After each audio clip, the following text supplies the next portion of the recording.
Dans cette séquence, nous allons voir quelques exemples de variogrammes. Premier exemple, nous allons considérer l'image qui se situe en haut à droite de votre écran, sur laquelle les niveaux de gris représentent les valeurs de la variable considérée. En bas à gauche, nous observons le variogramme empirique calculé dans un azimut de 45 degrés. Chaque point de ce variogramme correspond à un scan de l'image pour une distance de séparation indiquée en abscisse. Pour une petite distance, figurée ici, nous avons donc scanné toute l'image et calculé l'écart quadratique moyen, et on voit que pour des petites distances, les valeurs sont très semblables et sont donc statistiquement bien corrélées, correspondent à un écart moyen faible. Pour une distance plus grande, d'ici environ 200 mètres, on constate sur le variogramme que l'on atteint quasiment une asymptote. Cela correspond donc à peu près à la portée de cette image qui visuellement correspond à la taille des zones de coloris à peu près identiques sur l'image.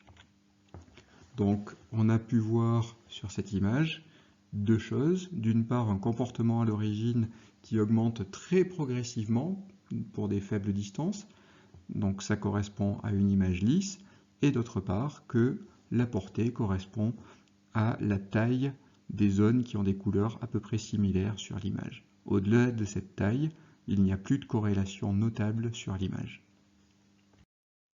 Si l'on ajoute, comme la neige va bientôt arriver, quelques flocons ou quelques pépites sur cette image, donc des valeurs d'intensité lumineuse maximum, on voit que le variogramme, toujours dans la direction 45 degrés, conserve la forme qu'il avait précédemment, mais on observe désormais un petit saut à l'origine qui correspond à tous les cas où un des points de la distance de séparation tombait à l'intérieur du flocon et le point d'arrivée tombe à l'extérieur du flocon.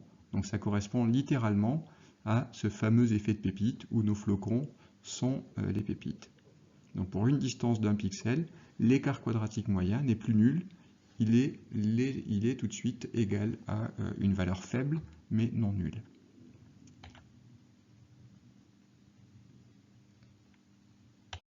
Nous allons à présent regarder un autre type d'image, le tableau des nymphéas de Monet, donc une peinture impressionniste, et cette fois-ci nous allons calculer le variogramme dans plusieurs directions, en nord-sud, azimut 0, est-ouest, azimut 90, et direction diagonale, 135 et 45. Donc nous utilisons les mêmes caractéristiques ou les mêmes conventions qu'en cartographie.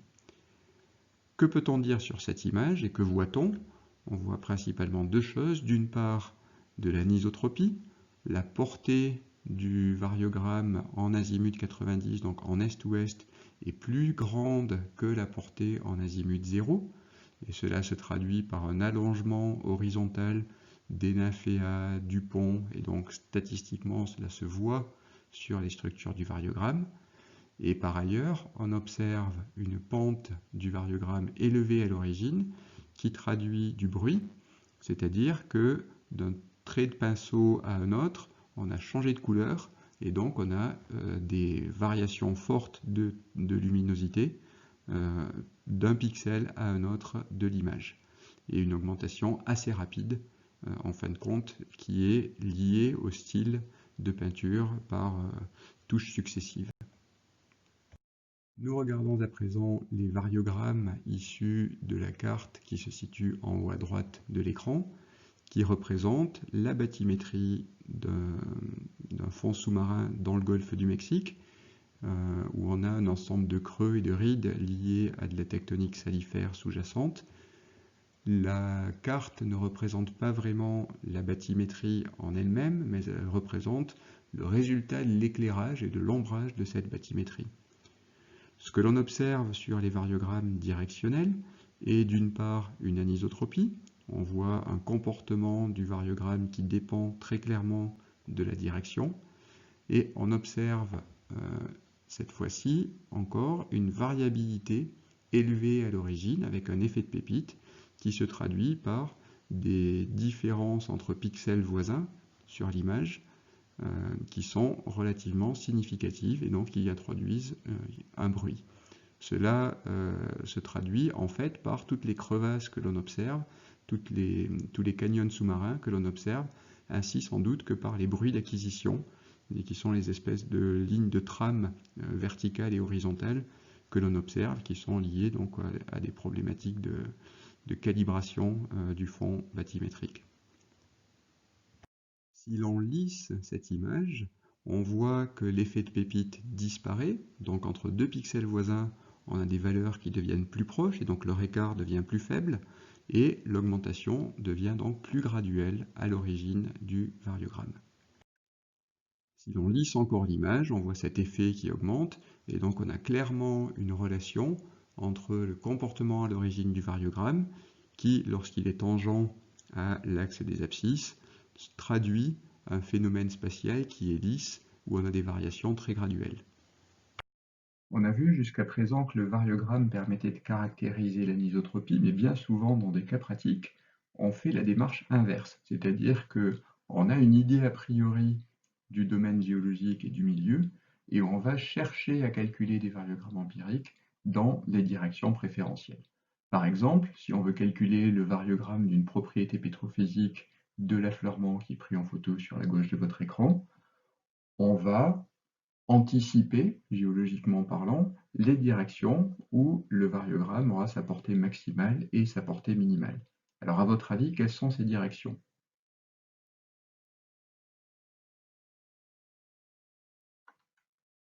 On peut penser que la portée minimale sera environ à 150 degrés par rapport au haut de l'image et que la portée maximale sera à 50 degrés. Si on se place dans des formations comme celles qu'on peut observer dans les Vosges de stratification oblique, de litage oblique plan dans les grès vosgiens, du Buntsandstein, on peut se poser la même question.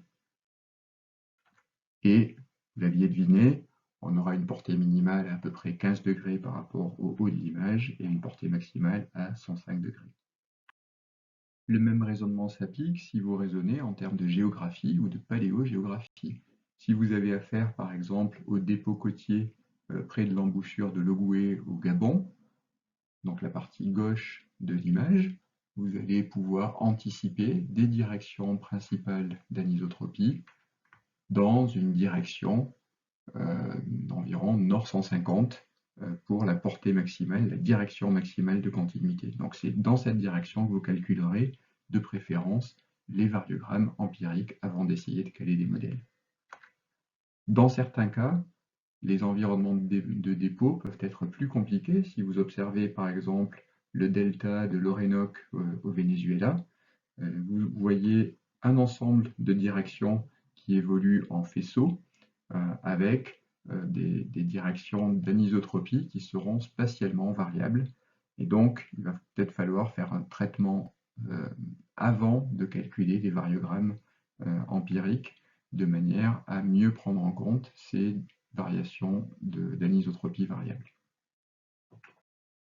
Regardons maintenant une autre œuvre d'art célèbre, la Joconde de Léonard de Vinci, où nous avons calculé les variogrammes dans les directions cardinales et diagonales de l'image.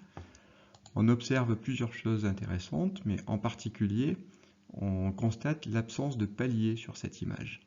On voit que sur cette variable qui est censée être centrée réduite, on devrait avoir un palier à 1, car la variance est égale à 1. Or, on passe légèrement au-dessus, puis on redécroît dans la direction nord-sud, et on passe largement au-dessus, sans décroître, dans la direction est-ouest. Cela peut s'expliquer par une non-stationnarité de l'image, c'est-à-dire par des variations relativement basse fréquence des gammes de valeurs.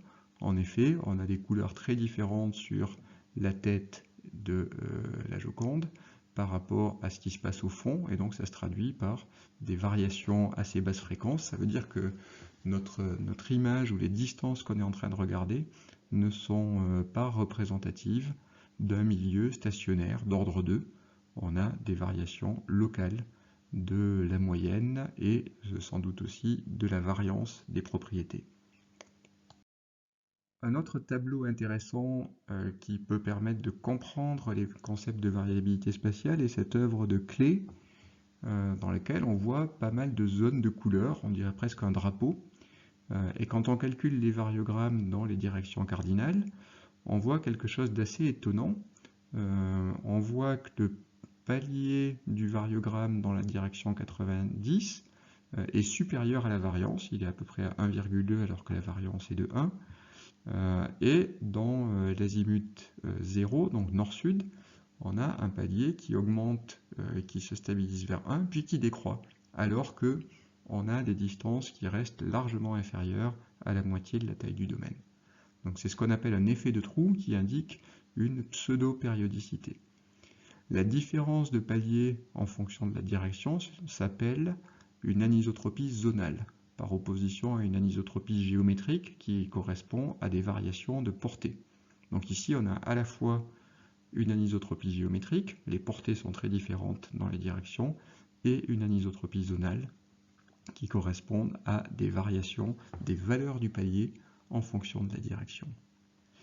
Si on zoome sur cette image, j'ai également changé l'échelle de couleur, on observe quelque chose qui est assez caractéristique de milieux stratifiés. On a des bandes de couleurs qui s'empilent verticalement, et donc on voit encore une fois une anisotropie zonale avec une variance plus grande en est-ouest que en nord-sud. On voit un palier qui est autour de 1 en nord-sud et qui est très inférieur à 1, proche de 0,6 ou 0,5 en est-ouest, ce qui correspond à des variations à l'intérieur de chaque couche ou de chaque bande horizontale qui sont en moyenne beaucoup plus faibles que les variations que l'on observe d'une couche à l'autre, donc les variations nord-sud ou verticales. Et on retrouve également une variabilité avec un effet de trou qui correspond à l'épaisseur moyenne des bandes de couleurs, donc une espèce de pseudo-périodicité que l'on observe également dans des milieux stratifiés en géologie. Cette pseudo-périodicité s'observe également sur d'autres images de topographie que j'ai prises dans Google Earth, avec des oscillations du variogramme en nord-sud, ici, alors que dans la direction est-ouest, on a une augmentation assez régulière des valeurs du variogramme. Donc on a vraiment une cyclicité ici qui apparaît clairement, qui est moyennée dans les diagonales, mais qui est maximale quand on regarde dans les directions principales de variabilité, donc nord-sud et est-ouest. J'ai essayé de trouver d'autres exemples de cyclicité en regardant des crevasses dans des glaciers, toujours sur Google Earth, où finalement l'image montre une certaine périodicité de l'espacement entre les crevasses en nord-sud, mais le variogramme, lui, n'est finalement pas très périodique, ne montre pas beaucoup d'oscillations. Cela est dû au fait que, encore une fois, notre image est non stationnaire, notre œil se concentre sur les crevasses est-ouest, mais il y a plusieurs effets qui apparaissent liés à la rotation de cette image. Et donc si on limite, encore une fois, le calcul du variogramme au domaine où les directions de périodicité ne changent pas, on voit apparaître ces pseudo-périodicités, donc ces oscillations dans le variogramme, de manière beaucoup plus cohérente. Et cela montre l'importance de régionaliser, de regarder la variabilité spatiale dans des zones qui sont homogènes d'un point de vue statistique. Si l'on calcule un variogramme sur des structures géologiques stratifiées, en général, on va avoir une portée horizontale dans le plan stratigraphique qui sera très supérieure à la portée verticale, car en effet, on arrive à suivre les couches sur des grandes distances, et donc la corrélation est plus forte dans cette direction que dans la direction orthogonale. Donc si on représente le variogramme sous la forme d'un ellipsoïde, où les axes, dans lequel les axes sont définis par les portées du variogramme dans les directions principales d'anisotropie, cet ellipsoïde aura une forme aplatie. Si à présent on s'intéresse à des structures plus linéaires, comme celle qui est figurée ici sur un corail de l'aquarium de Nancy, on va avoir une portée dans la direction de croissance du corail qui sera plus grande que dans la direction orthogonale. Et cette fois-ci, l'ellipsoïde représentant l'anisotropie va avoir une forme oblongue ou une forme de cigare. Dans les deux cas, on se trouve dans des exemples d'isotropie transverse où on est isotrope dans une direction, la direction stratigraphique ou la direction orthogonale à la croissance du corail, et l'anisotropie vient de la direction orthogonale à cette direction, à ce plan où les deux portées sont égales. Alors quand on parle de terminologie, des fois on trouve dans des rapports des phrases comme la direction d'anisotropie est nord 30, ou bien on va calculer l'anisotropie dans la direction nord 160. En fait, ces phrases-là ne veulent pas dire grand-chose. La direction d'anisotropie, il y en a plusieurs des directions d'anisotropie. On va parler de direction principale d'anisotropie. L'anisotropie, on peut la décrire par un tenseur d'ordre 2 qui permet de transformer les vecteurs. Et donc, une des directions principales d'anisotropie a le droit d'être nord 30. On peut calculer ou chercher si la portée du variogramme est plus grande dans la direction nord 160 que dans une direction orthogonale, mais parler de une direction d'anisotropie, c'est faire un contresens sur le terme anisotropie. On va donc pouvoir remplacer les phrases ci-dessus dans des rapports en parlant de direction de portée principale, direction de portée minimale du variogramme, direction de continuité spatiale maximale, etc., etc. Et quand on cherche une anisotropie, il faut au moins regarder dans deux directions non collinéaires. Maintenant que nous avons vu un certain nombre d'exemples de calcul de variogramme en deux dimensions, nous allons nous intéresser à la variabilité spatiale vue sous l'angle du volume. Sur l'image que vous voyez, on est dans la mine de Chuquicamata, qui est la plus grosse mine, une des plus grosses mines à ciel ouvert dans le monde, qui se situe au Chili. C'est une mine de cuivre et molybdène. Les camions que vous voyez au fond, c'est les petits points qui se situent sur une plateforme. L'extension, c'est 1 km de profondeur à peu près sur plusieurs kilomètres de large. Et dans ces applications minières, on sait depuis longtemps que la variance de la distribution de la teneur en minéral dépend du support d'échantillonnage, c'est-à-dire du volume d'échantillonnage de la fonction aléatoire. Donc si vous prenez un gros camion qui transporte 36 tonnes de roches et que vous envoyez ça à l'usine de traitement, vous aurez une teneur moyenne pour les 36 tonnes de roches. Et c'est pas du tout la même chose que regarder ce qui se passe sur un petit volume d'échantillons qu'on va traiter en laboratoire.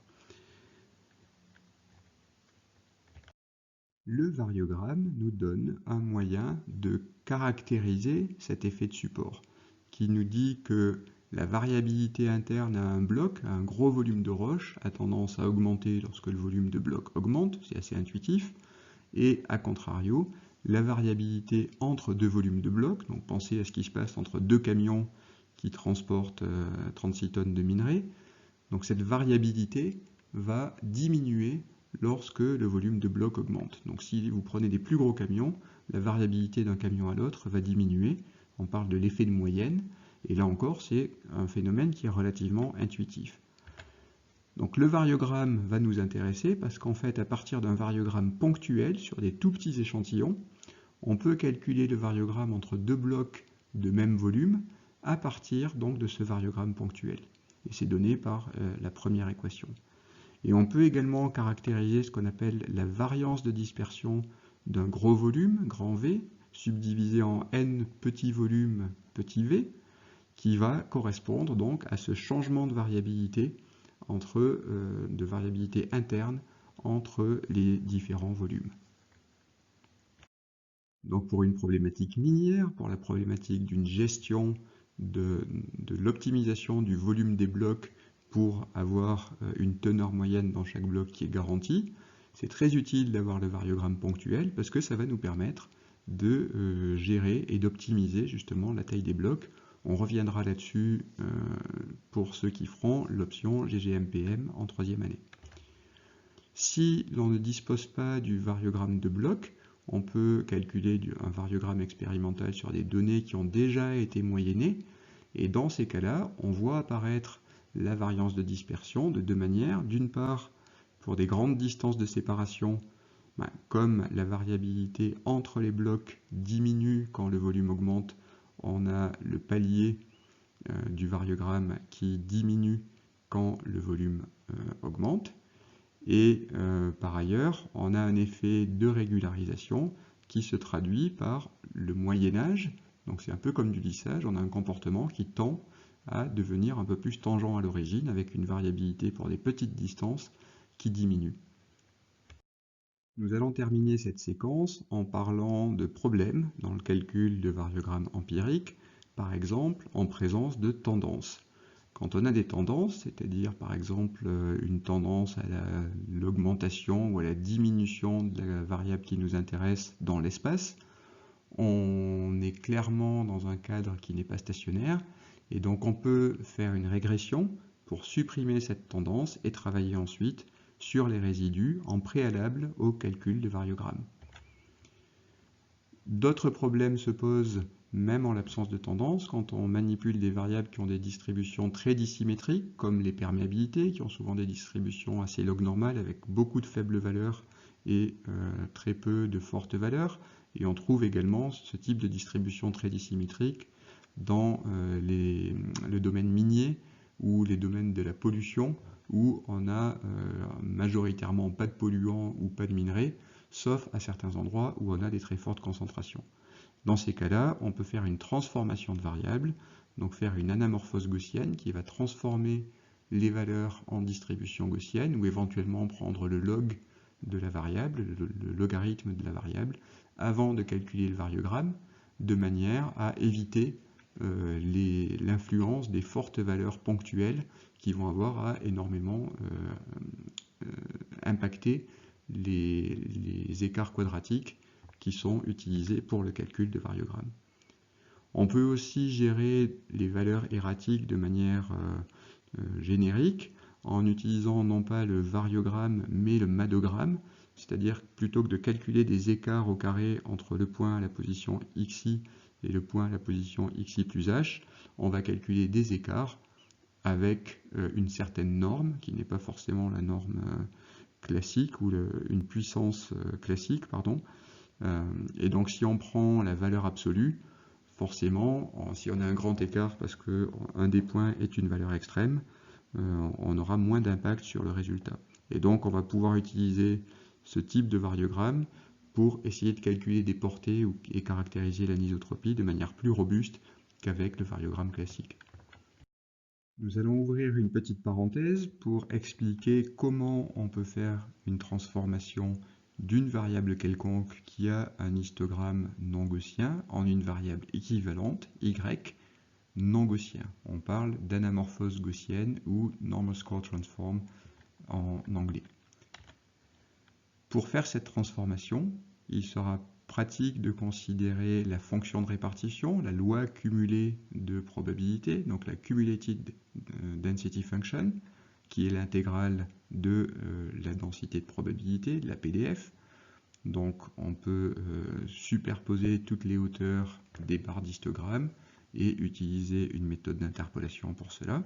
Et donc, à partir d'une valeur z dans notre distribution initiale de la variable aléatoire grand Z, nous pouvons inverser cette fonction de répartition, donc obtenir la probabilité pour laquelle on a x% de chance d'être en dessous et x% de chance d'être en dessus.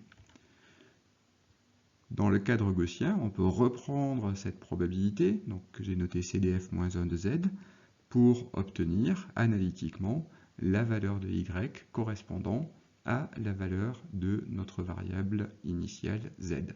Et donc on peut faire cette transformation soit de z vers y, soit de y vers z, dès lors qu'on a un modèle qui interpole la loi cumulée de notre variable initiale et qui nous permet de faire ce transfert. En TD, nous allons revenir sur des calculs de variogramme empirique. Je reviens sur les principales étapes. Sommes-nous dans un cadre stationnaire? Oui ou non? Sinon, éventuellement calculer des résidus et travailler sur ces résidus. Avons-nous des points erratiques? Avons-nous des distributions non gaussiennes? Et donc, ça pourra être intéressant de calculer des variogrammes sur une transformation des variables en distribution gaussienne. Dans le cas où il y a peu de données, on va en général commencer par un calcul isotrope qui ne dépendra que de la distance et pas de la direction. Et si on arrive à voir des structures dans ce cas-là, on pourra passer à la caractérisation de l'anisotropie et la recherche des directions principales du variogramme. La dernière étape va consister à analyser les résultats, interpréter les résultats, et dans ce cadre, il ne faut pas perdre de vue que chaque point du variogramme expérimental n'a pas le même poids.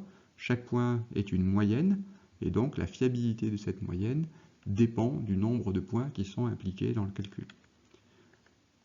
Une fois qu'on a ce variogramme empirique ou expérimental, on va pouvoir s'intéresser à la modélisation qui va être utile pour prédire les relations entre les variables et en particulier faire de la prédiction spatiale. Et lors de la prochaine séquence, nous allons voir justement comment passer du variogramme empirique qui est ponctuel, qui est connu pour un certain nombre de distances, à un modèle continu mathématique qui nous permettra de connaître la variabilité grâce à une fonction de la distance, et donc qui sera définie pour toutes les valeurs possibles de distance. En résumé de cette séquence, nous avons vu plusieurs exemples qui montraient des images et les variogrammes correspondants, et cela confirmait que la texture de l'image pouvait être associée au comportement à l'origine du variogramme, avec en particulier une augmentation rapide du variogramme sur des images bruitées et une augmentation beaucoup plus graduelle et lente sur des images lisses. On a également vu que les portées des variogrammes et les paliers étaient liés à la taille de l'hétérogénéité et à son anisotropie. Et on a vu des exemples où la périodicité dans certaines directions se traduisait par des effets de trou, c'est-à-dire une décroissance, voire une pseudo-périodicité du variogramme qui avait des formes de vagues. Enfin, nous avons vu que l'hypothèse intrinsèque de stationnarité d'ordre 2 avait son importance pour le calcul du variogramme et demande en particulier de faire des corrections éventuellement du domaine pour corriger les variations des valeurs à l'intérieur du domaine. Si ces corrections ne sont pas faites et qu'on est en domaine non stationnaire, on peut observer des variogrammes sans palier ou des variogrammes sur lesquels il existe un écart entre le palier et la variance théorique.